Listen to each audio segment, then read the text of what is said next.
It's a great pleasure to have a conversation with our two honorees.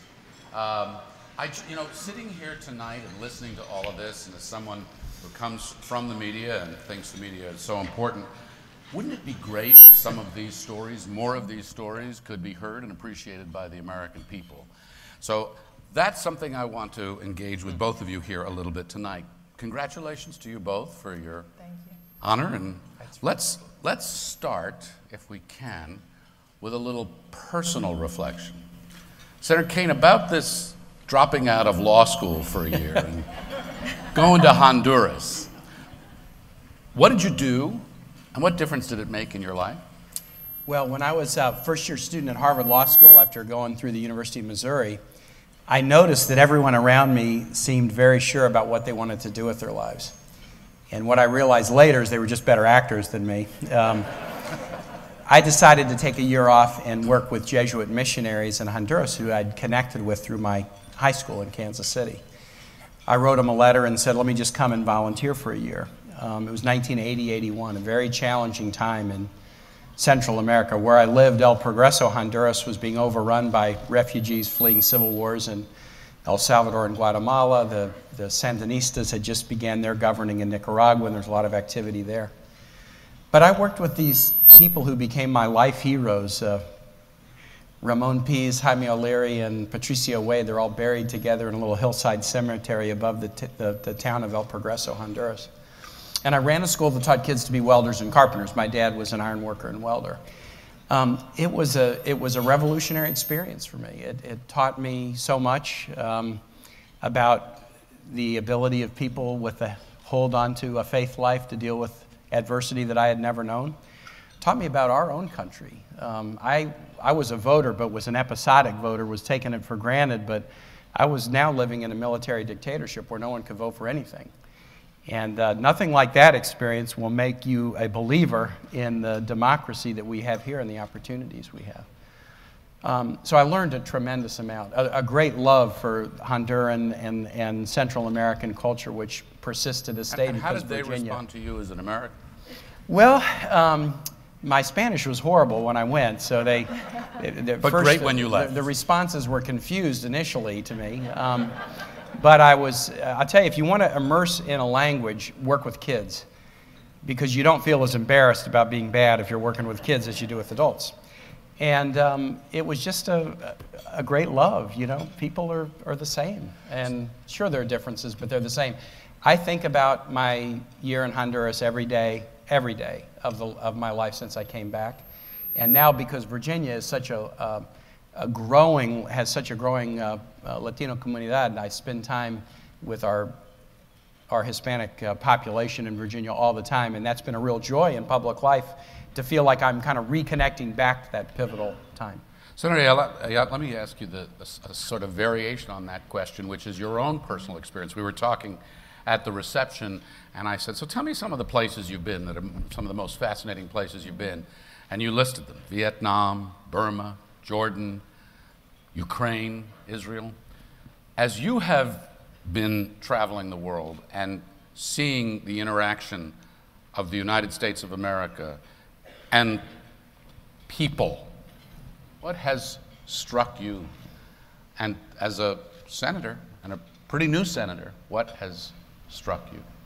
Well, first of all, I have to say, being up here with Tim, what has struck me just hearing his experience in Honduras is what a difference we make and how fortunate we are in this country.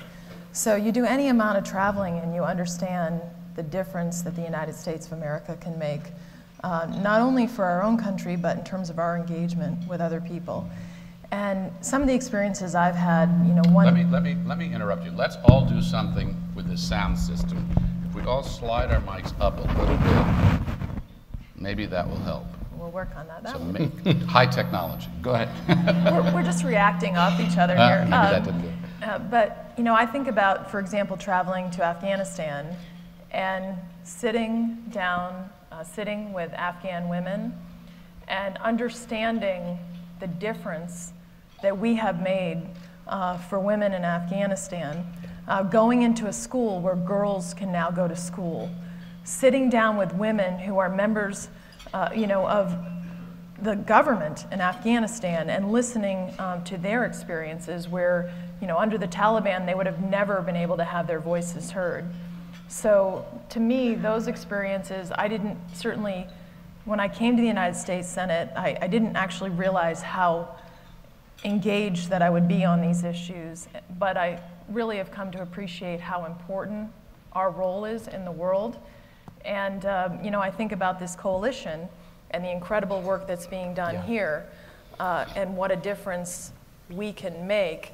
And just another example, going to Jordan and traveling to the Syrian refugee camp in Jordan and sitting down and seeing, a mother with her children, and sitting down with them and listening to the experiences of what they had to go through just to get to that refugee camp, and the conditions that this mother has endured with her children.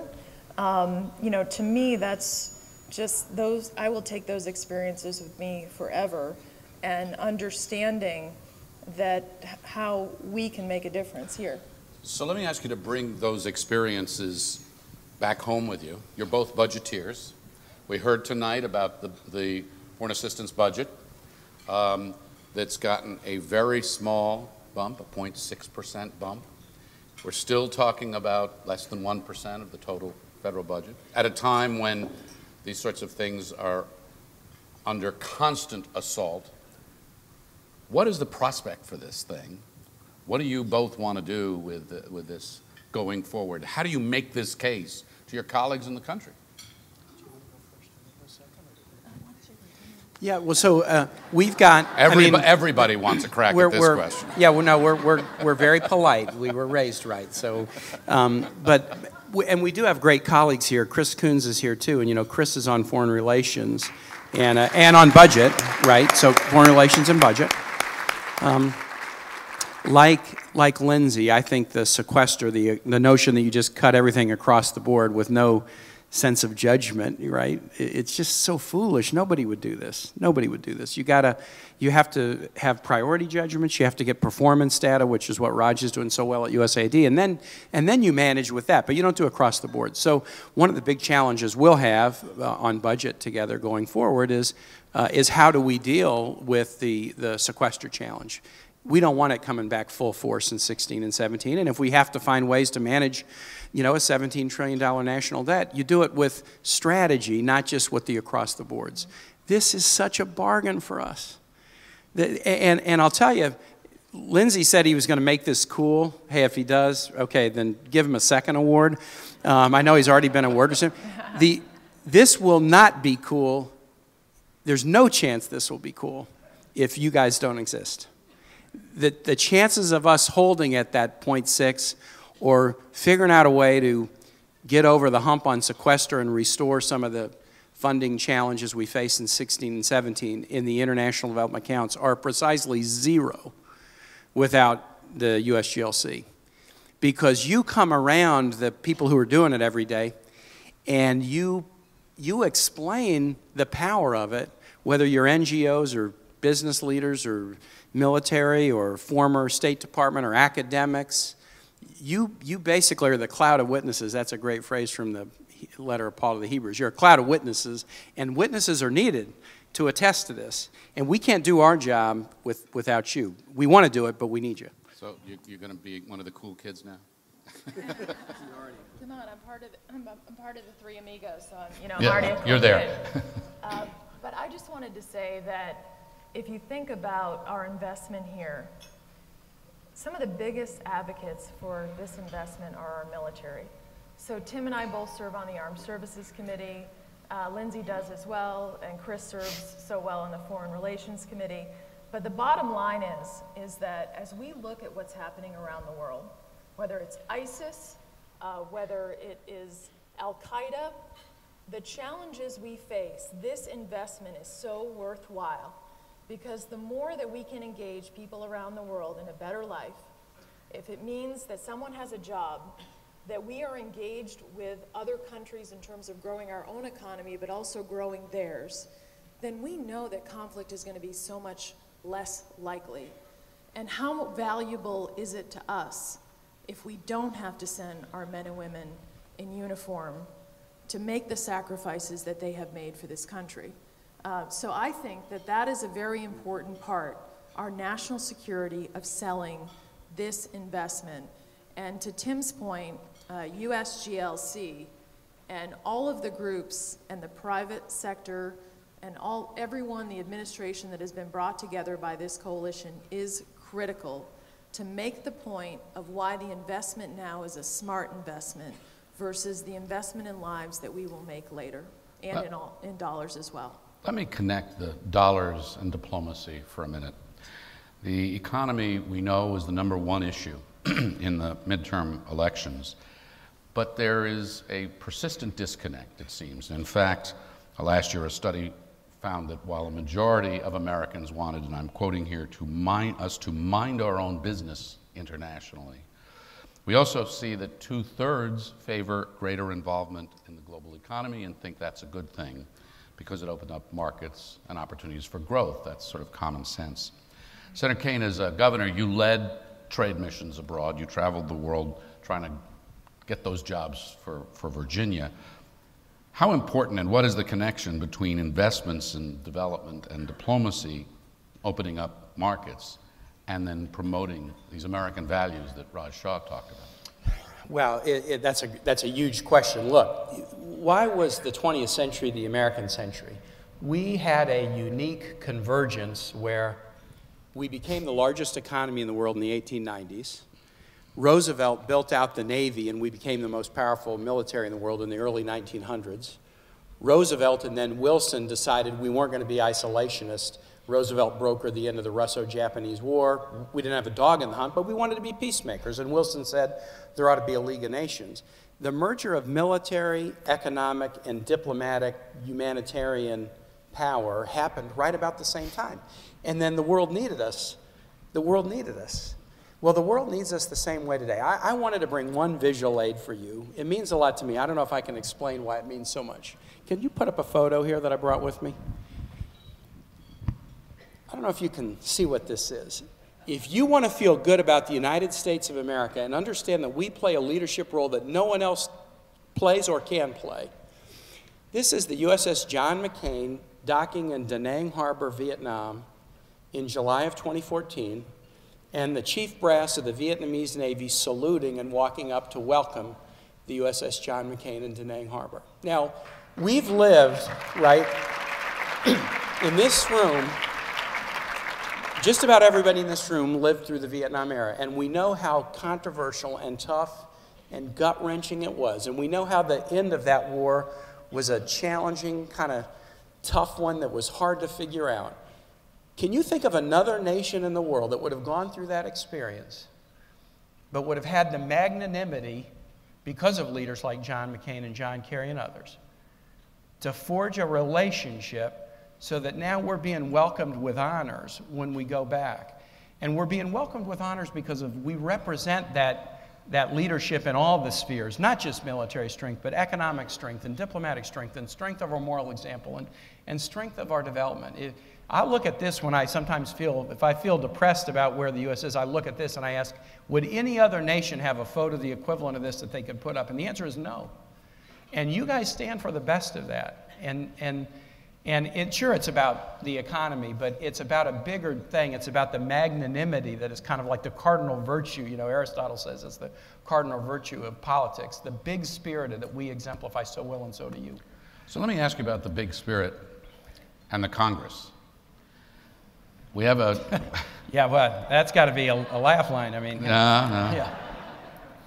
We have a new Congress. I want to ask you to both look ahead, because foreign policy, and we've had this conversation in most years when we've been here with people up on this stage, this is where bipartisanship has lived, if we're going to find it anywhere. What are the prospects for that? How does that happen? How do you two work together? How do others work together? How do people in this room work together to make that more possible? I actually think the prospects are quite strong. I want to use an example is the Armed Services Committee that Tim and I both serve on. Because if you look at how we've gotten together on issues like the defense authorization, that bill gets voted out almost every year unanimously. And it's incredible the kind of discussion we are able to have, the kind of work we're able to do across the aisle. And I think that we can have that experience working together, especially as we look at the threats we're facing around the world right now, which are many, and the challenges we're facing, whether it's challenges like Ebola, the great work being done by Raj at USAID and the people that work with him. But there is opportunity, and I think this is an area. It used to be that obviously the politics stopped at the water's edge, and that hasn't always been the case recently. But I do think that there are many of us in the Congress, as exemplified by Tim and I sitting up here tonight, by Chris and Lindsay here, and others who want that to be the case so that we can find ways to work together, because the bottom line is America's not safe if we aren't, we can't have the stability and prosperity that we want, and we can't have the opportunities that we need for this country as we think about growing our own jobs and opportunities for the people here. In the couple of minutes we have remaining, as Raj Shah was talking, I wrote down some of the things that you said that you were working on and that you were attending to. Ebola, technology, refugees, data systems, Haiti, earthquake, women and girls, feed the future, end extreme poverty, lead with our values. How does that case, you both have constituents, you know all the pressures that you're under and that are out there, how busy people are, how hard it is for them to relate to these parts of the world. They haven't been to Honduras or Ukraine. How do you take that from this room in this city and make that real to people so that you get more of an investment, if this is such a great investment, in the country and the world? Virginia is a state where ag and forestry is still the largest industry. So when you're talking about food aid, you're talking about Virginia farmers. There's a direct connection. We are a state where these military issues, we're one of the most militarily connected states in the country. People care about the world. 70% of the Virginia population growth from 2000 to 2010 was Latino, Asian American, or African American born in Africa and naturalized to Virginia. And we're seeing this all over the country. The growth of that great immigrant culture that's been part of our country from the very start. And now we know that our economic strength depends on global connection. So everybody who comes here as an immigrant, who knows 5 people to write to, who own a couple of businesses overseas, now they're markets. The more international we get, the better our economy does. So it's not that hard to sell to go to any place in Virginia and make the case that more foreign direct investment here, more export markets for Virginia small businesses who can find customers over the internet now, that this is a good at home, and it makes us feel proud about who we are in the world. Senator? I will say there's, first of all, New Hampshire has seen some of the biggest growth across the country in terms of exports. I had Fred Hochberg, who's the head of the Ex-Im Bank, who I know is here tonight, in New Hampshire just recently. And so I think there's great economic opportunity in terms of engaging our business community. We also have a very high rate of per capita of veterans in our state. But here's the reality. This is why this coalition is so important. Because I hold town halls in my state. And inevitably, in every town hall that I have, there will be someone who will say, let's cut all the foreign aid budget. Yeah. Why are we... They'll stand up and say that. Absolutely. In the room. In the room. And why are we investing overseas when we have real needs here and people who need help? And you say? And I say, first of all, I say very importantly, you have to correct the misperception of how much this is of our budget, because people very, honestly believe it's, a huge chunk of our budget, number one. And then you have to say very directly to them, I believe, this argument that's important in terms of America's strength, our role, and also the role that this aid plays in terms of our security and safety. And I say, your men and women,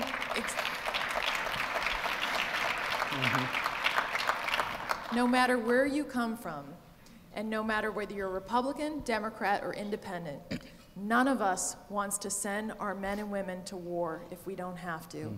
And that is, I think, a very strong argument with my constituents, but also it speaks to the important role of USGLC, because the more grassroots support that all of you have in the community so that people understand the importance and the return on our investment we get with the foreign assistance budget, they will understand because they're hearing it from the business community, they're hearing it from the veterans community, they're hearing it from community leaders. And I think that speaks to the importance of what Liz and USGLC are doing here, because less people will get up at my town halls and say, cut off all the foreign aid. Senator Ayotte, Senator Kaine, thank you both for your comments. Thank you for your leadership. And thank you for your efforts to help build a more secure and prosperous world. It's really terrific. Fred, can I ask that you guys thank one more group of people? Raj had all the USAID folks stand up. Can anybody here who's connected with the Department of State stand up? Because I want to make sure our diplomacy folks get some love too. U.S. Department of State, I got a big group over here. Very dangerous places, top professionals. They do wonderful work.